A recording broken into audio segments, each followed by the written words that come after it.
They laughed at him in school. They told him he wasn't smart enough, not popular enough, definitely not good enough. Years later, they were all sitting in the same room again. But this time, he wasn't the one being judged.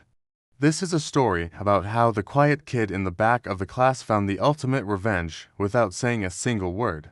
In a typical American high school, there's always one kid like him, the one who seems almost invisible. He sat near the back of the classroom, head down, buried in a book or lost in thought. He rarely spoke unless a teacher called on him, and even then, his answers were quiet, almost hesitant. To his teachers, he was just another name on the roster, an average student who didn't cause trouble. To his classmates, he barely existed. Well, that's not entirely true. Some people noticed him, but only enough to make him the target of their jokes. They'd snicker when he'd nervously answer a question in class, even if his answer was right. They'd whisper and point as he walked down the crowded hallways, his shoulders hunched, trying to make himself smaller. Group projects were the worst. He'd consistently end up doing all the hard work, compiling the research and writing the report, only for his teammates to swoop in at the last minute, slap their names on the front page, and share the credit. He never fought back. He never complained or told a teacher. It felt pointless.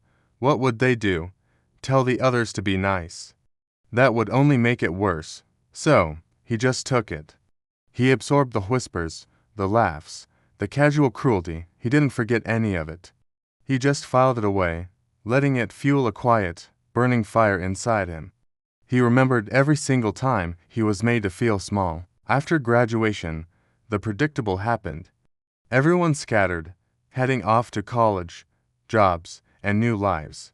Most people from his class probably assumed his life would continue on that same small, quiet trajectory. They imagined he'd get a simple job, live in a simple town, and continue being, well, unnoticeable. No one kept in touch with him. No one bothered to check in, out of sight, out of mind. And for a while, they were right.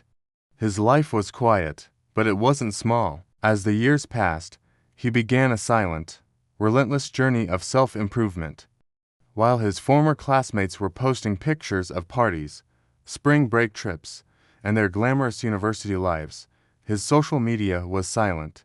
He wasn't on vacation, he was at war with his own limitations. He studied subjects that fascinated him, poring over books and online courses late into the night.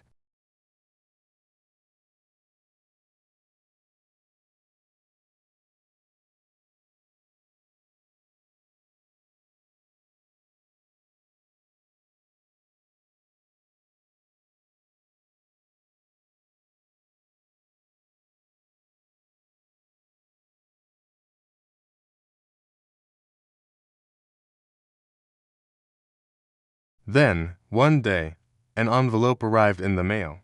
It was thick, glossy, with the familiar school crest embossed on the front, an invitation to his high school reunion.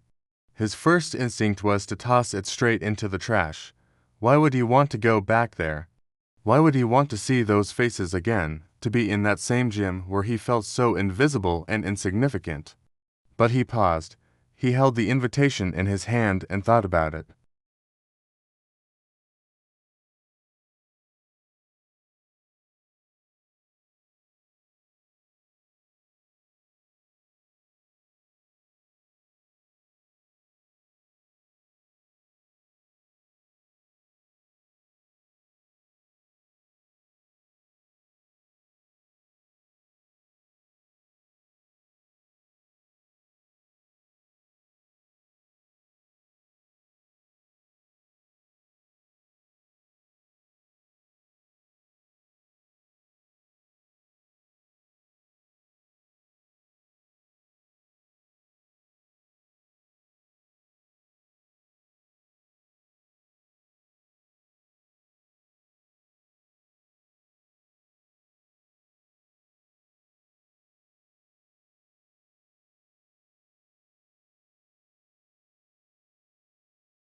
Not because he was being loud or flashy, Not because he was wearing an expensive suit or showing off a fancy watch.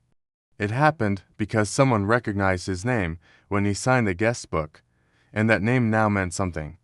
The quiet kid from the back of the class, the one they all overlooked, was now the founder of a successful tech startup,